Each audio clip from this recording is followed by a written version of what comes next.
আপনারা জানেন সাবেক অবৈধ সরকার শেখ হাসিনা অবৈধ সরকারের শেখ হাসিনার উপদেষ্টা বাণিজ্য উপদেষ্টা সালমান এফ রহমান এবং সাবেক আইনমন্ত্রী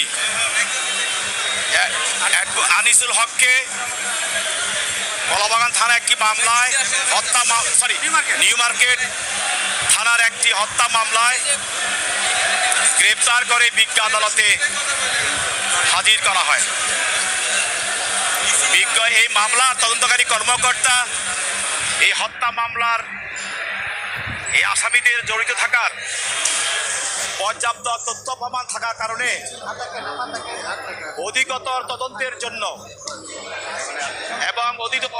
তদন্তের জন্য এই আসামিদেরকে জিজ্ঞাসাবাদ করার প্রয়োজন হওয়ায় বিজ্ঞ আদালতে একটি রিমান্ড দরখাস্ত দাখিল করে। রিমান্ড দরখাস্তে প্রসিকিউশন পক্ষে তদন্তকারী কর্মকর্তা আদালতে বলেন যে এই নিউ মার্কেট থানার হত্যা মামলায় এই আসামিদের বিরুদ্ধে জড়িত থাকা তথ্য পাওয়া গিয়েছে এবং আরও তথ্যের জন্য তাদেরকে 10 দিনের রিমান্ডের প্রয়োজন। তার বক্তব্য শোনার পরে মাননীয় আদালত এজাহার এবং মামলার ডকেট পর্যালোচনা করে এবং রিমান্ড পিটিশনের গুণাগুণের উপরে ভিত্তি করে এই আসামিদের বিরুদ্ধে 10 দিনের রিমান্ড মঞ্জুর করে। এই আদালতে যে ভিকটিম যাকে হত্যা করা হয়েছিল সে তার পিতা আদালতে উপস্থিত ছিল। তিনি কান্না জড়িত কণ্ঠে বিজ্ঞ আদালতের কাছে এই আসামিদের বিরুদ্ধে ফাঁসি দাবি করেছেন এবং তিনি আদালতের কাছে ন্যায় বিচার দাবি করেছেন। এইখানে আপনারা বলছেন যেহেতু বাদী নিজেই ছিল, সেখানে বাদীর আর কি বলেছেন বা আসামিরা কোনো কিছু বলেছেন কিনা? আপনি আপনার কথা বলেছেন যে ঢাকা আইনজীবী সমিতির এখানে 30,000 আইনজীবী। আজকে এই আইনজীবীরা আপনারা জানেন সকাল থেকে হাজার হাজার আইনজীবী আদালতের সামনে। এর কারণ এই আসামিদের প্রত্যক্ষ সহযোগিতা এবং তাদের ইন্ধনে আপনারা জানেন যে ছাত্র জনতার যে অভ্যুত্থান, এই অভ্যুত্থানে প্রতিনিয়ত এই আসামিদ্বয় জাতীয় টেলিভিশনের মাধ্যমে জাতির সামনে এসে এবং তাদের এই আন্দোলনকে স্তম্ভিত করার জন্য তারা উদ্দেশ্যমূলক বক্তব্য রেখেছে, তাদের উস্কানিমূলক বক্তব্য রেখেছে। এই উস্কানিমূলক বক্তব্যের কারণে আমাদের কোমলমতি স্কুল ছাত্র, শিক্ষক, জনতা, রাজনৈতিক দলের নেতৃবৃন্দ এবং সদস্যরা এবং অভিভাবকেরা, শত শত আইনজীবী, শত শত মানুষকে হত্যা করা হয়েছে। এই জন্য এই ছাত্র জনতার উপরে যে নির্মমভাবে গুলি করা হয়েছে এবং এই আসামিরা প্রতিদিন টেলিভিশনে এসে বক্তব্য রেখেছে, যার জন্য আজকে আদালতে কোনো আইনজীবী এই শহীদদের রক্তের প্রতি শ্রদ্ধা রেখে তাদের পক্ষে কোনো মোকদ্দমা দেয় নাই এবং আসামি পক্ষে কোনো আইনজীবী আদালতে উপস্থিত হয় নাই। আমরা সাময়িকভাবে আমরা 10 দিন রিমান্ড চেয়েছে, 10 দিন রিমান্ড মঞ্জুর করা হয়েছে।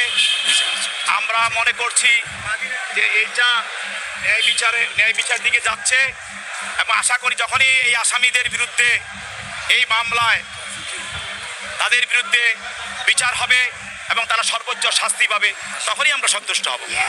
আমরা কি বলতে পারি আপনি বাদীপক্ষের আইনজীবী?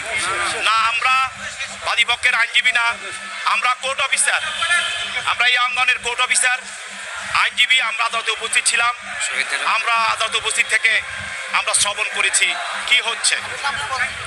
আমি ওমর ফারুকী, সাবেক সাধারণ সম্পাদক ঢাকা আইনজীবী সমিতি, সাধারণ সম্পাদক জাতীয় আইনজীবী ফোরাম ঢাকা বার ইউনিট। আমি ওমর ফারুকী আমার কাছে আছে বাকিটা সব সাবেক সাধারণ সম্পাদক ঢাকা আইনজীবী সমিতি। ধন্যবাদ আছে আমার কাছে, ঠিক আছে, ধন্যবাদ। আমি সবাইকে দিয়ে দেবো, কার্ড থাকলে দিয়ে দেন।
আজকে সালমান রহমান মানে বন্ড দরবেশ এবং খুনি আনিসুল হককে 10 দিনের রিমান্ড চেয়ে নিউ মার্কেট থানার এই মামলার আয়ু 10 দিনের রিমান্ড আবেদন করিলে মাননীয় আদালত বাদী পক্ষের বক্তব্য শুনে এবং যে মারা গেছে তার পাপের বক্তব্য শুনে 10 দিনের রিমান্ড আবেদন মঞ্জুর করে। আসামির পক্ষে ঢাকা আইনজীবী সমিতির 19 সদস্য দাঁড়াবে না বলে সিদ্ধান্ত গৃহীত হয়েছে।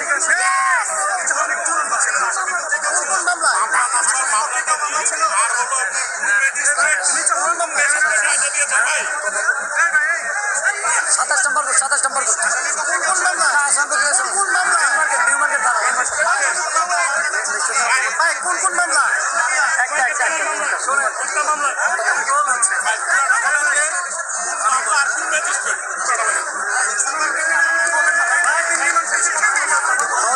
চাইছে 10 দিনের মঞ্জুর হয়েছে।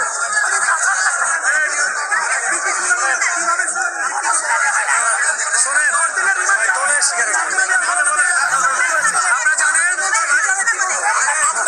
অ্যাডভোকেট নুরুজ্জামান